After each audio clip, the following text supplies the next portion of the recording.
Hello दोस्तों, IIT JEE advance 2025 के mathematics के पेपर में परम्यूटेशन एंड कॉम्बिनेशन पे बेस्ड यह दो क्वेश्चन आए थे। चलिए अब इन क्वेश्चंस का सॉल्यूशन देखते हैं। देखिए इस क्वेश्चन में क्या बोला है, let S be the set of all 7 digit numbers that can be formed using the digits 0, 1 and 2। S जो है वो सेट है 7 डिजिट नंबर्स का। ठीक है, अब आगे यह बोला है कि जो नंबर्स 0 से स्टार्ट हो रहे हैं वो एस में नहीं आएंगे। ठीक है, अब हमें यह बताना है कि एस सेट के अंदर ऐसे कितने एलिमेंट्स हैं जिसमें कम से कम कोई एक भी डिजिट 0 और 1 में से एग्जैक्टली 2 बार आता हो। ठीक है, इसको सॉल्व करने के लिए हम क्या करेंगे, केसेस बनाएंगे। केस 1 में हमने क्या करा, 0 अकरिंग एक्जैक्टली 2 टाइम्स, मतलब ऐसे कितने नंबर्स हैं जिसमें 0 एक्जैक्टली 2 टाइम्स आ रहा है, इसमें हम उनको काउंट करेंगे। ठीक है, तो हमारे पास 2 जीरोज हैं, 2 जीरोज हैं ना, और 6 पोजीशंस हैं। फर्स्ट पोजीशन को छोड़ के 6 पोजीशंस हैं हमारे पास। ठीक है, तो कितने तरीके से रख सकते हैं, 62। ठीक है, अब रिमेनिंग पोजीशंस हमारे पास 5 बची और 2 डिजिट्स बचे, 1 और 2। ठीक है, तो उनको कितने तरीके से रख सकते हैं, 2⁵5। तो 62 मल्टीप्लाई बाय 2⁵5, ये वो डिजिट्स आ गए जिनमें 0 एग्जैक्टली 2 टाइम्स आ रहा है।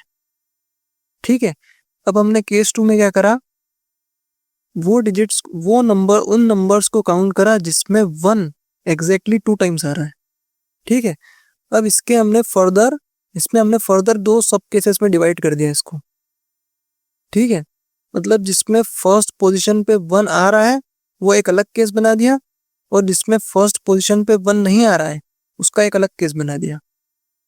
ठीक है, तो देखो इसमें क्या है कि अब हमारे पास एक 1 और बचा है, और 6 पोजीशन में कोई एक पे रख देंगे तो 61। अब रिमेनिंग 5 पोजीशंस बची और हमारे पास 0 और 2 बचे, तो उनको कितने तरीके से रख सकते हैं, क्योंकि 0 और 2 पे तो कोई रेस्ट्रिक्शन नहीं है, तो वो कितना हो गया, 2⁵5। ठीक है, अब वो उन नंबर्स को काउंट करते हैं जिसमें 1 फर्स्ट पोजीशन पे नहीं आ रहा है। ठीक है, तो हमारे पास 6 पोजीशंस हैं और 2 1 है, तो 62 से रख दिया। अब रिमेनिंग 4 पोजीशन बची, क्योंकि जो फर्स्ट पोजीशन है, ये जो पोजीशन है यहाँ पर 0 तो आ नहीं सकता, और इस केस में 1 भी नहीं आ रहा है, तो फिर ऑब्वियसली 2 ही आएगा। इसलिए अब हमारे पास 4 पोजीशंस बची, तो उनमें कितने तरीके से रख सकते हैं, 2⁵4।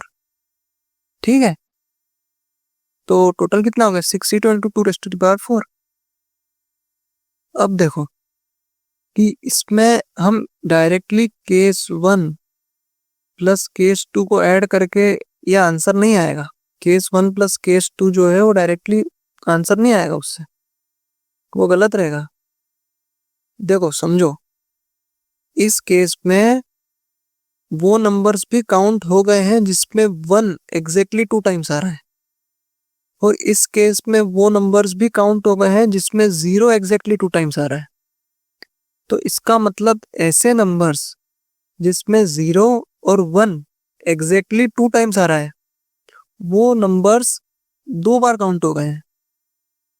ठीक है, यहां पर भी काउंट हो गए और यहां पर भी काउंट हो गए, तो अब हमें वो माइनस करना पड़ेगा, क्योंकि 2 बार काउंट हो गए ना वो, तो माइनस करना पड़ेगा। लेकिन पहले ये तो निकालें कि कितने नंबर्स हैं ऐसे जो 2 बार काउंट हो गए। तो देखो केस 3 में क्या है कि 0 और 1 बोथ एग्जैक्टली 2 टाइम्स। ठीक है, तो सबसे पहले हम 0 को रख देते हैं, तो 0 को रखने के लिए हमारे पास 6 पोजीशंस हैं, तो 62 से रख दिया। अब हमारे पास 5 पोजीशन बची 1 को रखने के लिए, तो 5C2 से रख दिया, और जो रिमेनिंग पोजीशन बची वहां पर तो 2 ही आएगा। ठीक है, तो ये 6C2 मल्टीप्लाई बाय 5C2 वो नंबर्स हैं जिसमें 0 और 1 एग्जैक्टली 2 टाइम्स आ रहा है। तो अब हमारा आंसर क्या हो जाएगा, केस 1 में जितना case 1 plus case 2 minus case 3। समझ में आया कि नहीं। तो देखो केस 1 में कितने आए थे 6c2 multiply by 2 raised to the power 5। Case 2 में कितने आए थे 6c1 into 2 raised to the power 5 plus 6c2 multiply by 2 raised to the power 4। और केस 3 में कितने आए 6c2 मल्टीप्लाई बाय 5c2। तो हमारा ओवरऑल आंसर कितना आ गया 762। ठीक है, हम नेक्स्ट क्वेश्चन देखते हैं।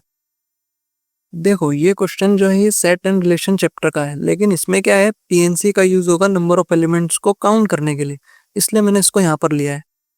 तो देखो क्वेश्चन में क्या बोला है, let the set of all relations R on the set A B C D E F such that R is reflexive and symmetric and R contains exactly 10 elements be denoted by delta, then the number of elements in delta is. ठीक है, जो are relation है वो reflexive है, symmetric है और exactly 10 elements है उसमें। ठीक है, तो देखो अब हमने आर रिफ्लेक्सिव है तो इसका मतलब ये जो 6 है एलिमेंट्स है ये तो फिक्स है।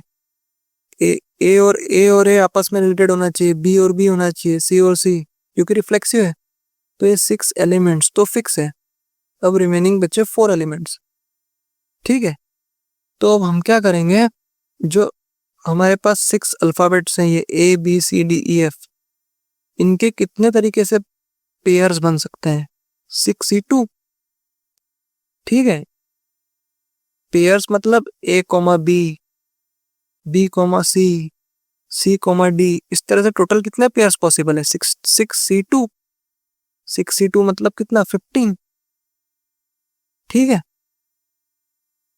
अब देखो उन 15 पेयर्स में से जो 15 पेयर्स हैं उन 15 पेयर्स में से हम कोई 2 पेयर सिलेक्ट करेंगे 15c2 यहां पर रखने के लिए। ठीक है, मान लो कि यहां पर हमने ए कोमा बी रख दिया, यहां पर डी कोमा ई रख दिया, तो ऑब्वियसली यहां पर बी कोमा ए आएगा, यहां पर ई कोमा डी आएगा, क्योंकि जो आर रिलेशन है वो सिमेट्रिक है कि नहीं। तो हमारा आंसर कितना हो जाएगा कि उन 15 पेयर्स में से हम कितने तरीके से 2 पेयर्स को सिलेक्ट कर सकते हैं, वही हमारा आंसर हो जाएगा। तो वही नंबर ऑफ एलिमेंट्स हो जाएंगे डेल्टा में। ठीक है, तो 15c2 मतलब 105 आंसर हो जाएगा। ठीक है, आपको यदि इन 2 क्वेश्चंस के सॉल्यूशन में कोई डाउट हो तो आप कमेंट सेक्शन में जरूर पूछिए।